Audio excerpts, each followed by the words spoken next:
Welcome to queen's club. आज कुछ words and phrases हैं जिसके मीनिंग हम बताएंगे। First one is hubris, HUBRIS। Hubris का अर्थ होता है एक्सेसिव प्राइड। जैसे कोई ऐसा आदमी हो जो बहुत ज़्यादा अपने ऊपर घमंड करता हो कि मैं ही सही हूँ, और अपने में मस्त रहने वाला, से ओवर सेल्फ कॉन्फिडेंस होता है ना, जिसके अंदर कि बहुत किसी की बात बस हम ही सही हैं, हम ही सब जानते हैं, तो that is called a hubris.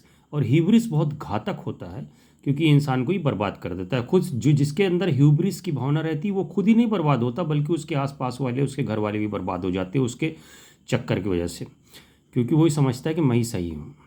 Over confidence, excessive over confidence, excessive pride, self confidence, उसको ह्यूब्रिस बोलते हैं। The next is French word है, ये फ्रेंच फ्रेज है। FEMMEFATALE, इसको प्रोनाउंसिएट किया जाता है femme fatale. Femme fatale French phrase है जिसका मतलब होता है वुंडेड वीमन। ऐसी औरत, जो ज़ख्मी औरत, जो बहुत ख़तरनाक हो जाती है, अगर उसको ज़ख्म लगे, लोग अगर उसे सताएं और उसको हर्ट करें, तो अल्टीमेटली वो क्या होती है, फेम फेटल बन जाती है, बहुत ही ख़तरनाक औरत बन जाती है, वुंडेड वुमन। जैसे ख़तरनाक शेरनी होती है वैसे, तो इसके लिए ये फ्रेज इस्तेमाल होता है। Next is melancholy, MELANCHOLY। Melancholy, melancholy का मतलब होता है दुखी, परमानेंट, जिसका चेहरा देख के तुम बता दो कि ये परमानेंट दुखी रहने वाला इंसान है या औरत है, तो उसको मेलैंकली बोलते हैं। परमानेंट दुख में रहने वाला, हमेशा खामोश रहना, सैड रहना, पेसिमिस्टिक रहना, ऐसे को मेलैंकोली बोलते हैं। The next is nerdy.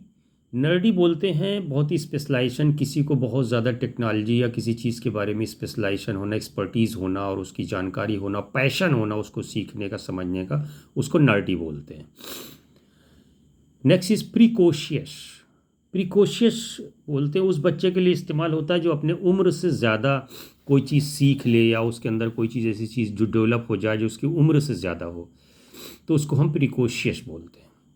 Inquisitive, inquisitive का मतलब होता है क्यूरियस, जानकार होना, कि मतलब किसी चीज़ के बारे में बहुत ज़्यादा क्यूरियस रहना, उसको जानकारी हासिल करने, ऐसे लोगों को इंक्विजिटिव बोलते हैं। ऐसी जो हैबिट होती है इंक्विजिटिव बोलते हैं उसको। Next is urchin.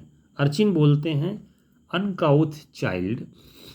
तो बेसिकली जो गंदे बने बच्चे रहते हैं, गरीब बच्चे होते हैं, रोडों पर टहलते रहते हैं, उनको हम अर्चिन्स बोलते हैं।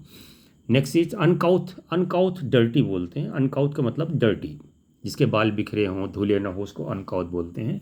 Next is docile. Docile, docile का मतलब है सबमिसिव। सबमिसिव का मतलब होता है जो आसानी से, जिसको सिखाया जा सके, जो डिसिप्लिन में रहे, जो सबमिसिव, बात मानने वाले को डोसाइल बोलते हैं। एक नेक्स्ट है, उसका फ्रेज है that is given. That is given basically speech, ये स्पीच में इस्तेमाल होता है कि दैट इज़ गिवन का मतलब होता है दैट इज़ एक्सेप्टेड फैक्ट, कि she is very hard working lady, that is given, वो एक्सेप्टेड फैक्ट है, तो उसके दैट इज़ गिवन हम लगा देते हैं उसके साथ में। जो एक्सेप्टेड फैक्ट है, जो यूनिवर्सली एक्सेप्टेड हो, उसको दैट इज़ गिवन बोलते हैं। Discernment, discernment, discernment, discernment, discernment का मतलब होता है सेंस ऑफ जजमेंट, जिसके अंदर बहुत ज़्यादा डिसर्नमेंट होता है, सेंस ऑफ जजमेंट होता है। जैसे किसी का चुनाव करना है, किसी का इलेक्शन है, किसी कैंडिडेट को कोई खड़ा है, प्रेसिडेंट चुनना है, कुछ चुनना है, तो you should have a sense of discernment, तो you should use your discernment. आपको अपना सेंस ऑफ जजमेंट इस्तेमाल करना है ताकि सही कैंडिडेट चुने, तो वो डिसर्नमेंट होता है, उसको तो डिसर्नमेंट बोलते हैं।